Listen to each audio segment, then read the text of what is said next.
Rocket League is a world of complex, difficult controller movements and an ever-evolving mind game. It takes patience, commitment, and a certain tolerance to toxicity. And if that's right up your alley, then you've stumbled upon the right place. I'm Shaz, and in this video, I'll be going over the two main fundamentals of Rocket League and what they should mean to you.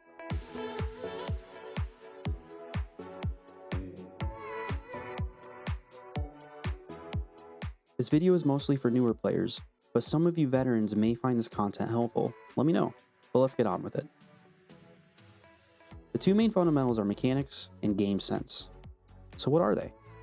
Mechanics are pretty self-explanatory. It's the physical aspect of Rocket League. It's what 90% of the player base obsesses over.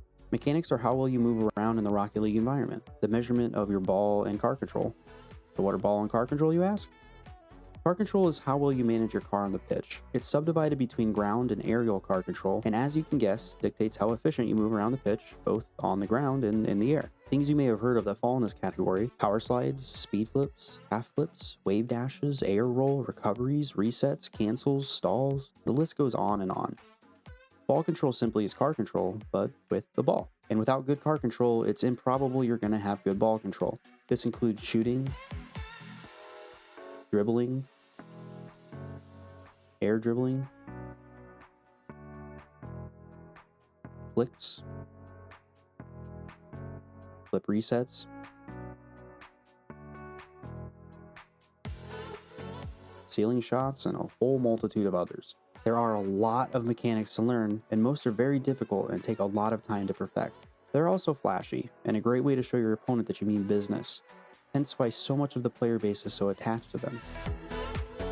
Next up, we have game sense. If mechanics are the physical aspect of Rocket League, game sense is the mental. It's pretty much everything else about Rocket League that isn't defined as a mechanic. I like to think of it as wisdom. Knowing when and when not to challenge is game sense. Being in the right position during any play, game sense. Knowing what is going through your opponents' and teammates' heads, well, you get the idea. Game sense is an incredibly vital aspect of Rocket League, but it's also talked about the least, and no wonder. Unlike mechanics, it's hard to measure game sense, and it's even harder to teach it. This is generally something you learn as you go, but there are exercises you can use, and finding the right player to teach you can make a world of difference. And before I go on, I need to touch on positioning. You may have noticed that I mentioned positioning under game sense, and that's because positioning is game sense. They both rely on each other equally, and because of this, positioning is argued by many players that it is its own fundamental. I, however, look at positioning to be a subcategory of game sense, but I'll touch more on it. Positioning is knowing where on the pitch to be and when to be there, often referred to as rotations for the somewhat circular flow of the game that good rotations and positioning bring about. Good positioning will reduce the amount of double commits you make, how often you find passing opportunities, keeping a steady amount of boost in the tank, helps avoid demos, and a whole lot more. It's also talked about as much as mechanics because of how easy it is to measure, especially by your own teammates. So now you know the general scope of fundamentals, but now what? How does this help you? Usually there are three things that bring a new player into Rocket League.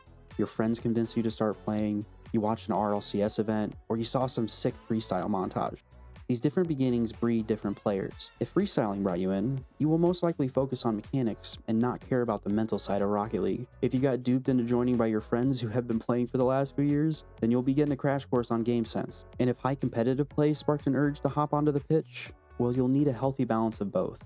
And if you stick around the channel, I will be going over the fundamentals and how to use them for each and every one of you in future videos. So make sure you subscribe so you don't miss those, and leave a comment below to tell me how I'm doing.